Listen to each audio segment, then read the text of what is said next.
क्या दूसरों को समझाना और क्या दूसरे को संभालना। अपने आप को जो नहीं संभाल पाता वो दूसरे को संभाल क्या पाएगा।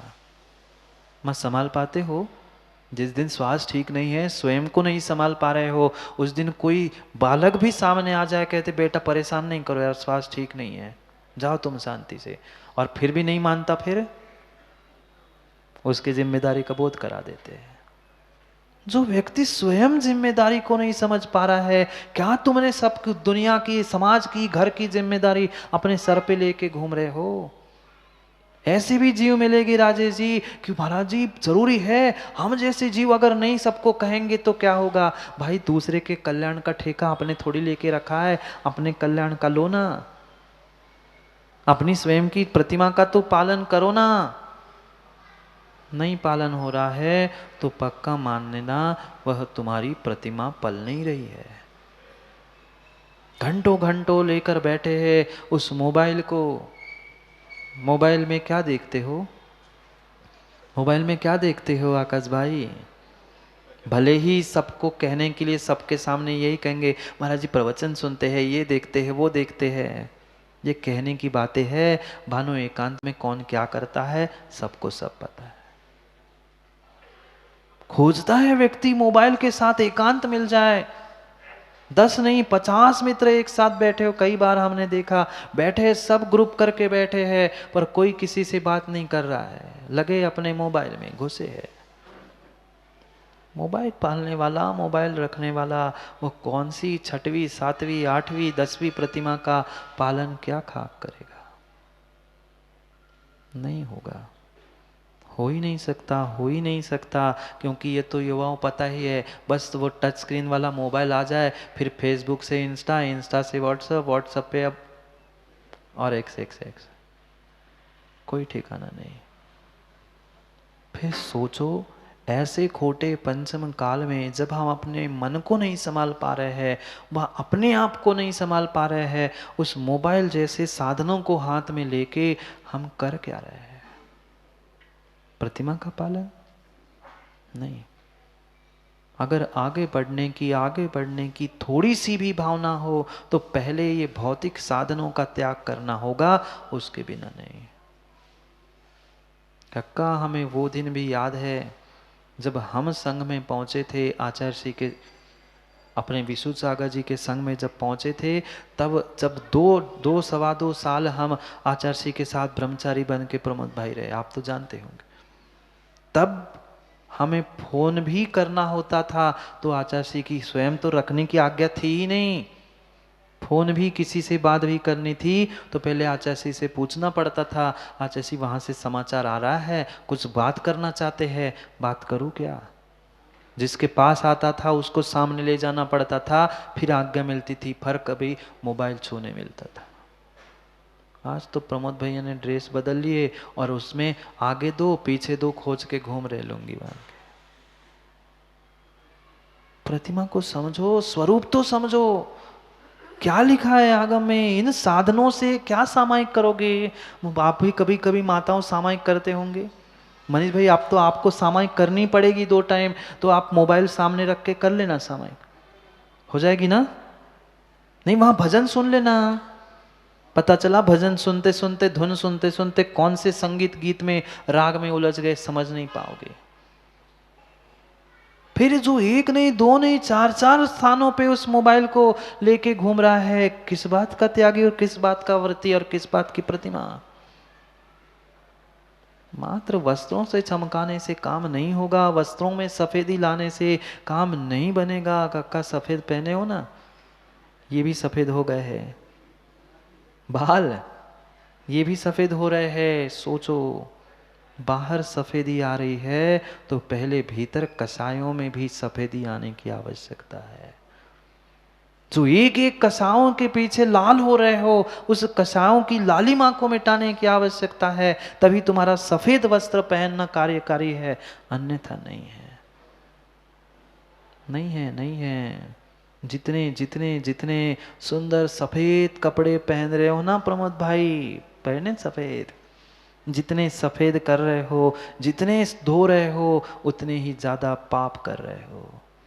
महाराज जी इसलिए हम धोते ही नहीं है, वो आती है बाई धो के चले जाती है, घोर पाप कर दिया। और हाँ, स्वयं के विवेक से धोते तो स्वयं के विवेक से पानी फैलाते। अब उसने कितना छना, कितना कहा डाला, कोई विवेक नहीं है। बढ़िया चमक रहे हैं, नील टीनो पाल डाल के, सफेद कपड़े प्रमोद भाई के। प्रमोद भाई अहिंसक नहीं हो, अहिंसक नहीं हो, धर्मात्मा नहीं हो, प्रतिमा किस बात की? देख लेना जाके वह नील आदि की खेती कैसी होती है, वह सोले के आदि आदि वस्त्रों में तो वो होना ही नहीं चाहिए। क्या करे, क्या करे, क्या करे? जीव समझ नहीं पा रहा है उस पवित्रता को। ये पवित्रता का स्थान था।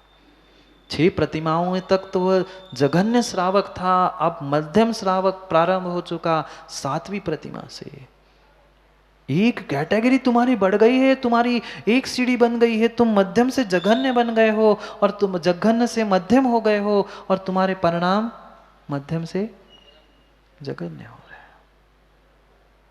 क्योंकि ये पक्का मानना कक्का, व्यक्ति जितनी ऊंचाई को जाता है उतना ही संभल के चलना पड़ता है। गए कभी शिखर जी? जब शिखर जी गए थे, नीचे चढ़ते चढ़ते तो बहुत तेजी से व्यक्ति चढ़ता है, पर जैसे सकरा रास्ता ऊपर चंद्र प्रभु या पारसनाथ के लिए पहुंचने के लिए मिलता है, तब कहते भाई बातें नहीं करो, पहले पहुंचने दो। एक पैर फिसला तो अब व्यवस्था भिन्न हो गई, बात अलग है, पर पहले समय की बात थी। जितनी ऊंचाई पे जाता है सोचता है कि धोखे से भी इधर उधर पैर ना हो जाए। क्या उतनी गंभीरता हमारी प्रतिमा पालन करने में है जितना गंभीर उस रास्ते पे चलने पे थे? नहीं।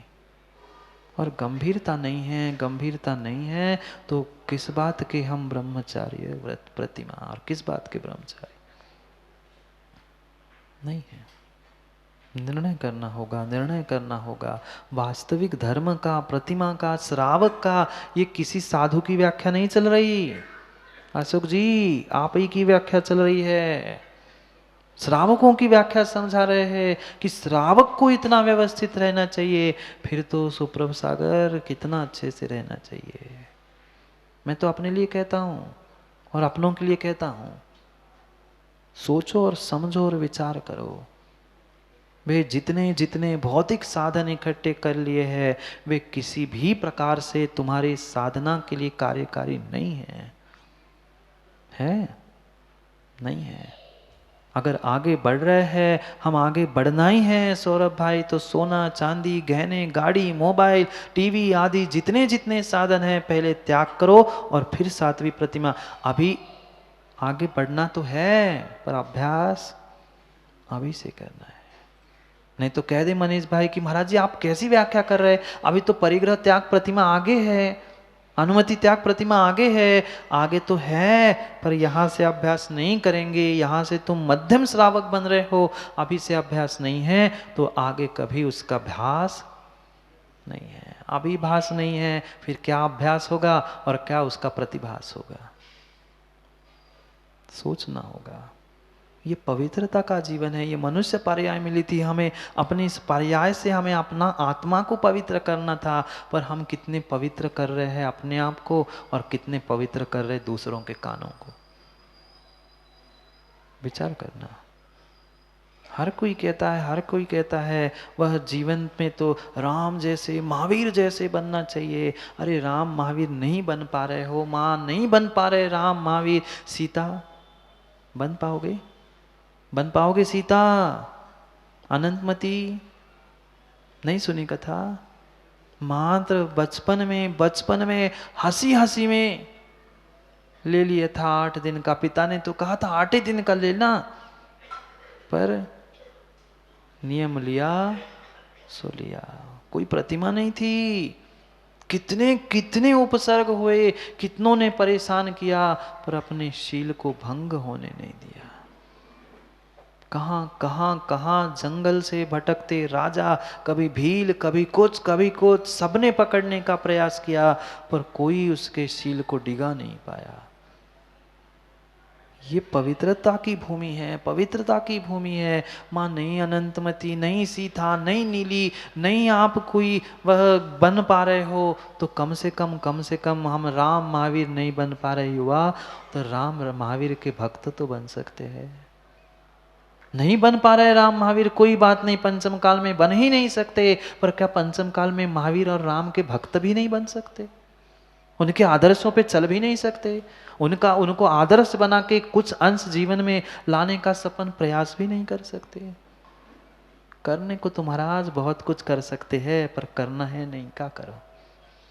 करने के लिए तो हर व्यक्ति बहुत कुछ कर सकता है, पर करना चाहता ही नहीं है, सो क्या करे?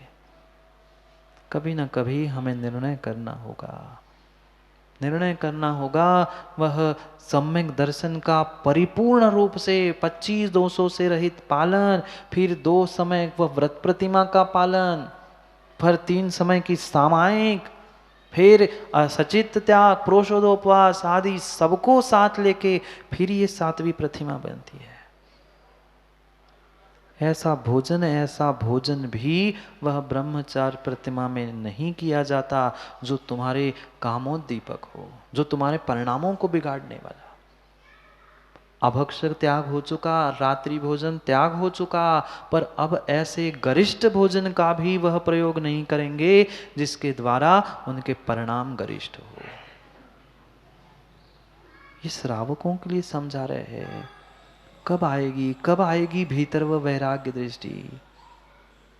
कब आएगी वह वैराग्य दृष्टि? वैराग्य से युक्त होते हुए ही जो एक एक कदम आगे बढ़ाता है वो ही लक्ष्य तक पहुंचेगा, नहीं तो फिर अन्यथा भटक जाएगा। भटक रहा है आजमा व्यक्ति, भटक रहा है, जिसको अभी सच्चा बोध नहीं हुआ है कि मैं कौन हूँ और कहाँ किस लिए आया हूँ, वह कभी भी सम्यक निर्णय करके जीवन को बदल नहीं सकता।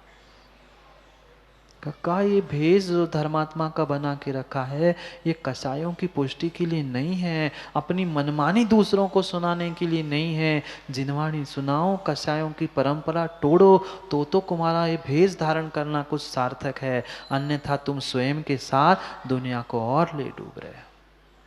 ठीक है, उनका वैसा ही उपादान था, वैसा निमित्त था, पर तुम तो समझो। वो तो भटकाने वाले राकेश जी 363 मन बनाने वाले, वे तो अपना कल्याण करके चले गए, पर जो 363 मत बना के गए थे वे अभी भी मत मौजूद है और उनके मताविलंबी मिथ्या दृष्टि मौजूद है। अगर हमें दुनिया धर्मात्मा मानती है, हमें दुनिया ने प्रतिमा लेते हुए देखा है, मैं प्रतिमाधारी हूं, तो कम से कम दुनिया के सामने तो विवेक रखो। कमरे में मनीष भाई कौन क्या कर रहा है शायद ज्यादा उसका विषय है, पर कम से कम दुनिया के सामने आप धर्मात्मा बन के आए हो तो धर्मात्मा बन के रहो भी तो तुम्हारा धर्मात्मा बनना सार्थक है, अन्यथा कार्यकारी नहीं है। कितनी गंभीरता है, कितनी गंभीरता है। जिसके भीतर वैराग्य होगा, जिसके भीतर वह भिन्नत्व की भावना होगी, वो ही गंभीर हो सकता है अपनी जिम्मेदारी के प्रति। माँ, जब कोई बड़ा काम होता है घर में, तब कितना विकल्प और कितना टेंशन होता है। क्यों? जिम्मेदारी है, मेरी जिम्मेदारी है। वह व्यक्ति गंभीर हो जाता है। वह जो हंसता खेलता युवा है, अचानक किसी के पिता चले जाए, वो 20 साल का भी युवा गंभीर हो जाता है। नहीं देखा आप लोगों ने? हमने देखा।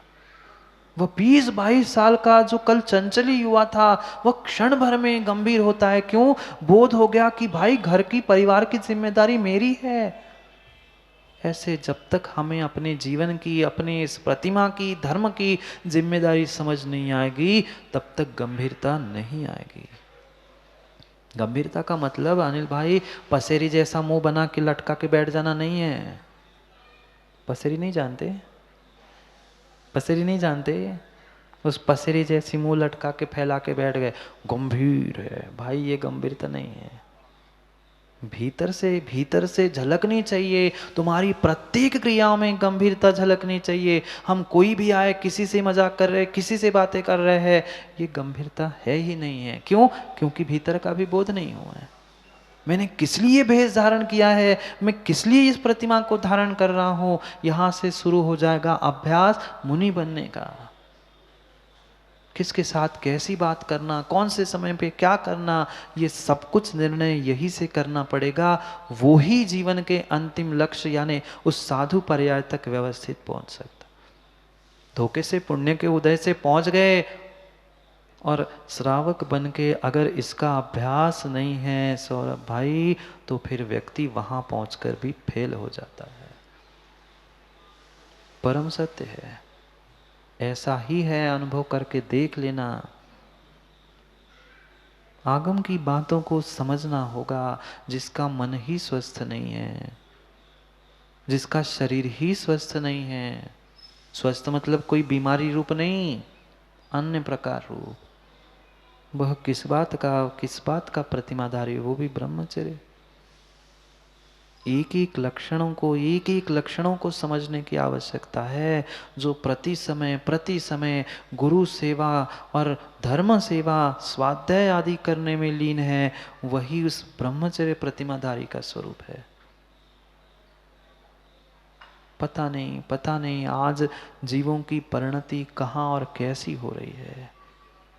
कहीं गीत संगीत सुनने में, कहीं गीत संगीत सुनाने में, कहीं पता नहीं दूसरों को समझाने में घंटों घंटों दे रहे हो। प्रमोद भाई अपनी सामायिक कब की? अपनी सामायिक कब की? और सामायिक नहीं है, प्रतिक्रमण नहीं है, पश्चाताप नहीं है, गुरु सेवा नहीं है, तो फिर किस बात की प्रतिमा? ज्ञान देने के लिए दोना इधर ज्ञान, दोना इधर ज्ञान। क्या करे? बिल्कुल वह साधना उस फूलों की तरह हो गई है। फूलों कौन से फूलों? अब जो चाहे फूलो समझो, फूलो समझो, फूल हो रहे हो। वह साधना भी फूल के समान हो रही है। पर कौन से फूल? देखा कभी टेशू के फूल, कागज के फूल? तुम ऊपर से कितनी भी इत्र सेंट कुछ भी डाल देना, कब तक सुगंध? जब तक उसमें सेंट है, इत्र है, तब तक सुगंध। और चंद मिनटों में उड़ गया, फिर कागज का ही फूल। फूलो मत फूलो कि मैं बहुत बड़ा धर्मात्मा हूं, मैं तो 2, 5, 10, 7 प्रतिमाधारी हूं। जो ऐसा फूलने वाला है वो फूल है।